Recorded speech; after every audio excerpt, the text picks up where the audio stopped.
This is the build video of the TLR 224 2.0 four-wheel drive 1/10 scale electric racing buggy.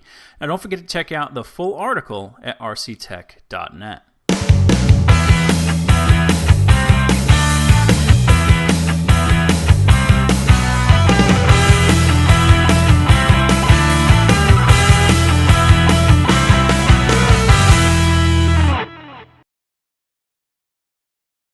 Alright, step 1A, and we have the CNC machine 2.5 millimeter chassis. The chassis has some milled pockets, and we're going to go ahead and install the mud guards first. And then on step A2, we're going to install the rear subframe or belt channel.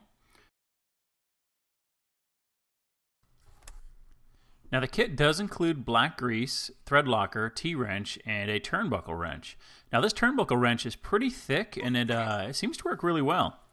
It's not like your usual kit wrenches where, you know, the teeth on them spread and you end up stripping the screw, and then you can't, you can only do the turnbuckles a couple times. This one works pretty well, and yeah, so pretty cool.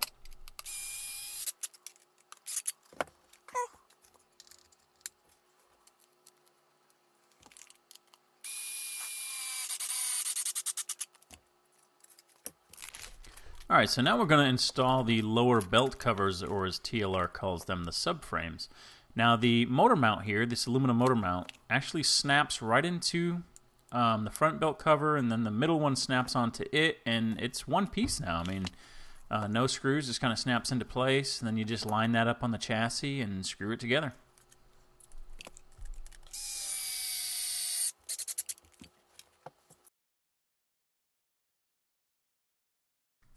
I should note that when using an electric screwdriver, even like this cheap one I've got here, you need to be really careful not to strip out the threads and plastic parts. It's a good idea to feather the trigger before the screw becomes fully seated. That way you don't overdo it. Also keep a loose grip on the screwdriver there and let your wrist kind of twist as the bolt gets tight. That way you're not chancing stripping out the threads.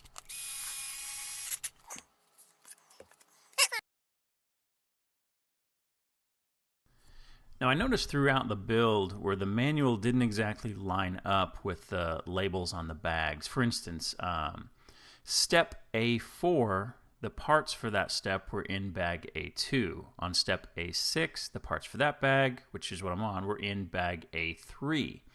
Steps A7 and A8 parts were in bag A4, and steps A9, A10, and A11 parts were in bag A5. So it wasn't that big of a deal. Of course, the bags are clear. You can see what's in them. It can be figured out. But, it would have been nice if they did line up. The slipper clutch went together pretty easy. As you can see, it's a 2-pad slipper clutch assembly, which means there's 1 pad on either side of the spur gear. The thrust bearing is already assembled for you, so the little ball bearings inside that white washer there, which I'll be picking up here in a minute, that's already assembled. And yeah, so it went together pretty easy, pretty straightforward.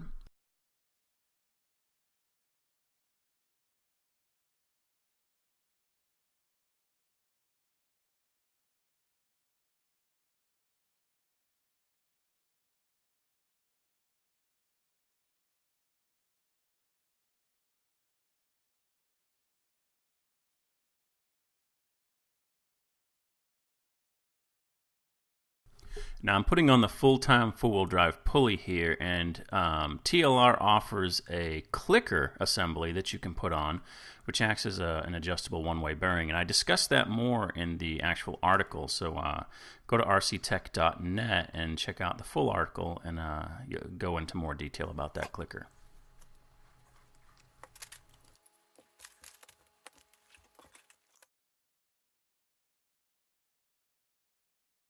Now I'm beginning to put together the jackshaft here, and on that small shaft right there, there is an L and there's an R engraved on the shaft. It's really small and you really got to look for it, but it's important that you have it lined up appropriately.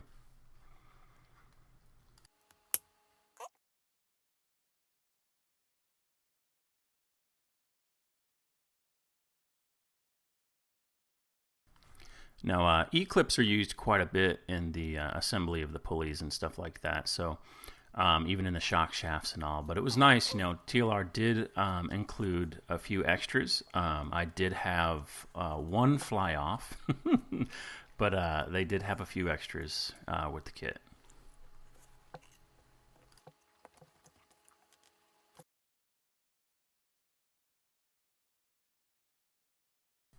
Now the center and the rear pulleys, which of course the rear pulley would be the rear diff, of course, but they do have these inserts that go over the bearings, and that's used to tension the belts. The front does not. You don't tension it through the front. Thumbs up there was that tensioner insert I was talking about wasn't completely lined up, so I had to remove the cover and then just tilt it slightly. And it lined up nice. Now it's in correctly.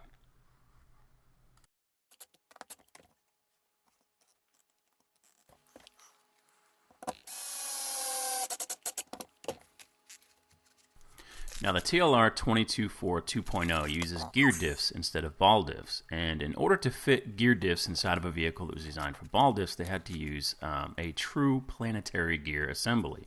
So it's not your typical bevel gear diffs. Now, for what I understand, it requires a little bit thicker oil inside the diffs. Yeah, once they were assembled, they were smooth. They seemed great. Now, here you see where you have to clean off certain parts. You have the diff outdrive cups, set screws.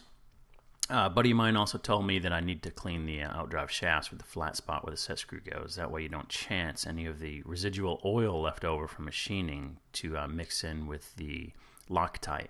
And that's why you clean those, so that way the Loctite really gets a good seat on there.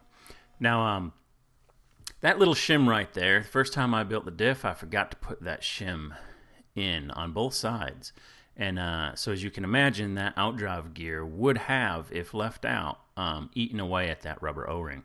So I had to disassemble the diff and put that shim back in, which seems like no big deal. However, I did a really good job cleaning the outdrives and the set screws. and I guess I put a good amount of Loctite on there because that set screw would not come out of that outdrive cup.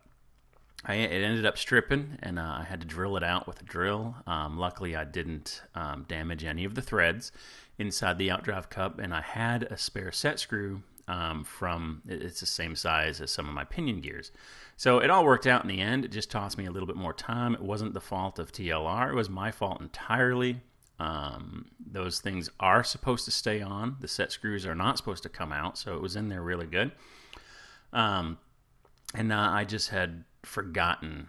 As you can see in the bottom right corner, there's 4 washers there. There should only be 2. So this is actually assembling.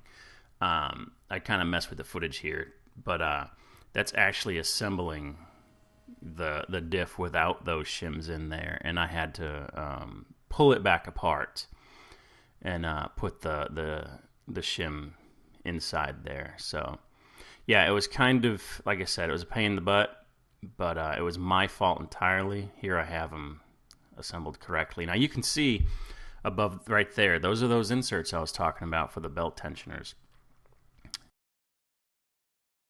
Now it's nice how they have you assemble this because these 2 belts are already locked in place because of the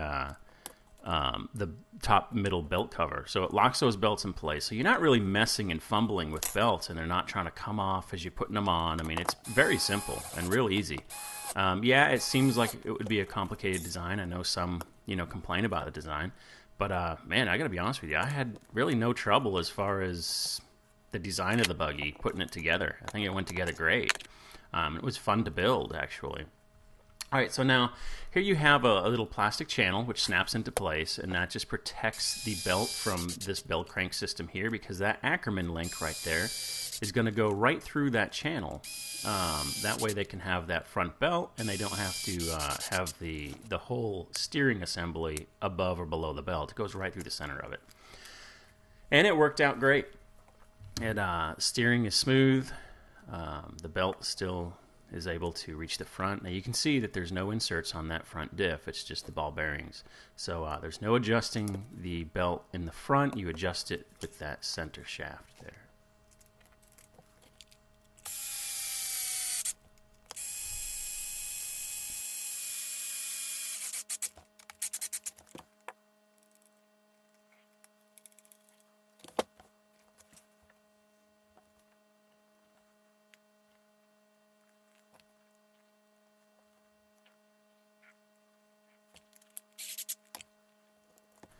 Now, because of this design, you'll have a long steering link.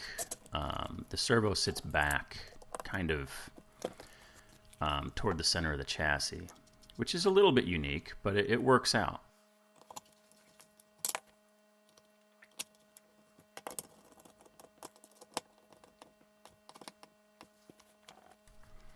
Alright, so the parts go together excellently, and the only issue I had with the entire kit was one of these front arms. I wouldn't even really call it, I mean, it wasn't a problem necessarily. See, that arm sticks just a little bit, and I thought, well, maybe I just need to ream it out a little bit.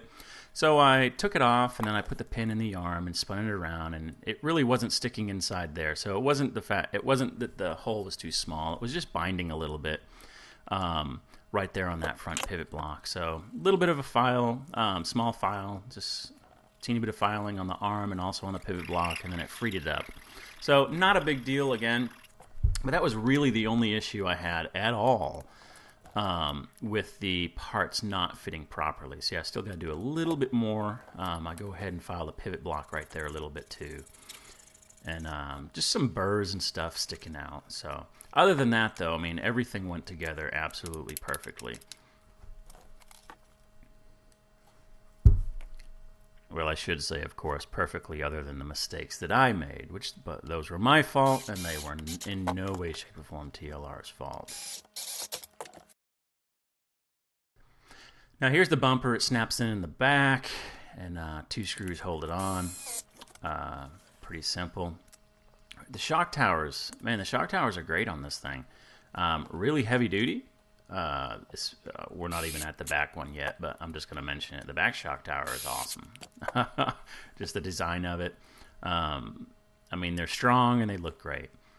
So here we have the camber block, and of course it's machined aluminum. And I must say, I really like the color of the aluminum they chose to use, the coating on it, anodizing or whatever. It looks great. As you can see, it matches my phone, and for some reason, it shouldn't matter, but I think it's pretty cool.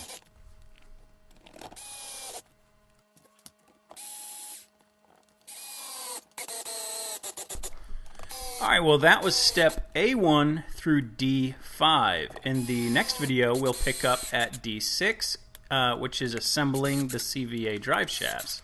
Now, don't forget to check out all the other videos. This is, of course, 1 of 4, so there are 3 more videos. The last video will have a summary.